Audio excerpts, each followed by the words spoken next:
Hello everyone, I am Sandeep. I am here to discuss about flow control in data link layer. Flow control is design issue at a data link layer. It is a technique that generally observes the proper flow of data from sender to receiver. It is very essential because it is possible for sender to transmit data or information at very fast rate and hence receiver can receive this information and process it. This can happen only if receiver has very high load or traffic as compared to sender, or if receiver has power of processing less as compared to sender. Flow control is basically a technique that gives permission to two of the stations that are working and processing at different speeds to just communicate with one another. Flow control in data link layer simply restricts and coordinates number of frames or amount of data a sender can send just before it waits for an acknowledgement from the receiver.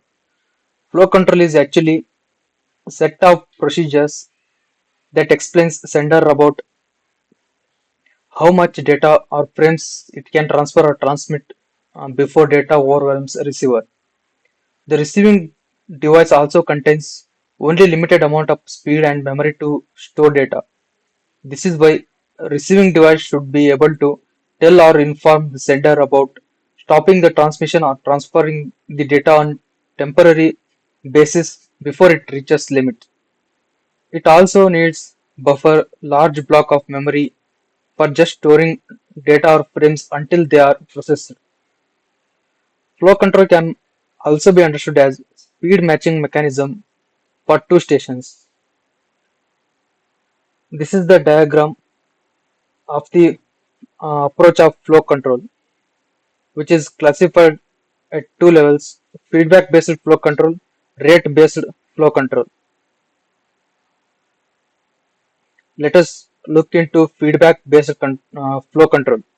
In this control technique, sender simply transmits data or information or frame to receiver, then receiver transmits data back to sender and also allows sender to transmit more amount of data or tell sender about how receiver is processing or doing. This simply means that sender transmits data or frames after it has received acknowledgement from the user. Now let us discuss about rate based flow control.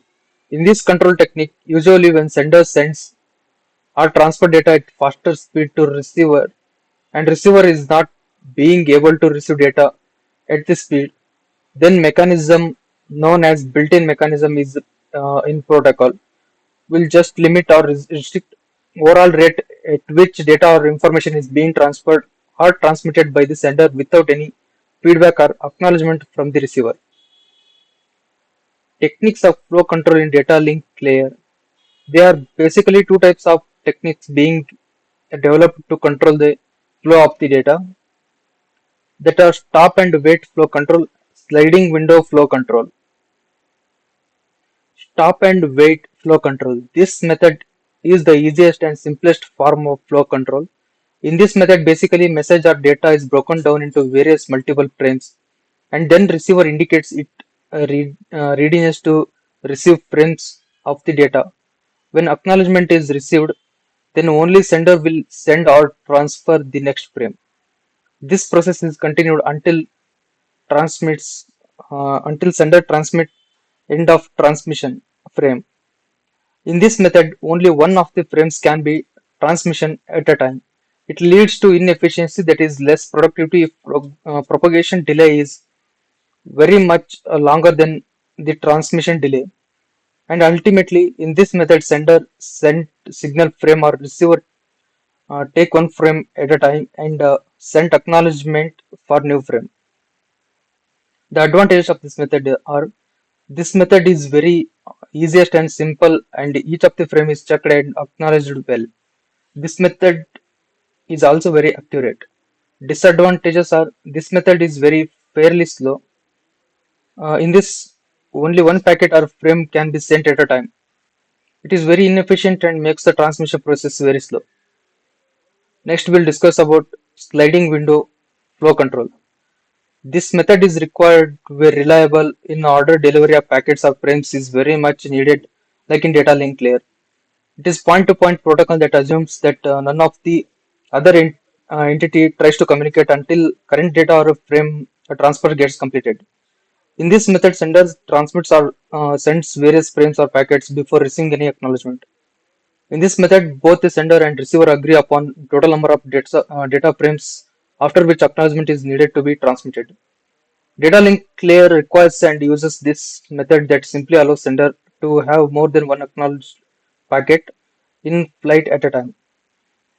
This increases and improves network throughput, and ultimately in this method senders send multiple frames but receiver take one by one after completing one frame acknowledgement, which is the next frame number only for new frame.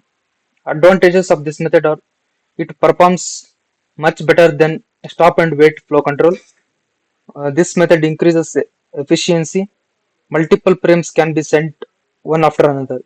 Disadvantages are the main issue is complexity at the sender and receiver due to transferring of the multiple frames. The receiver might receive data frames or packets out of this sequence. Thank you.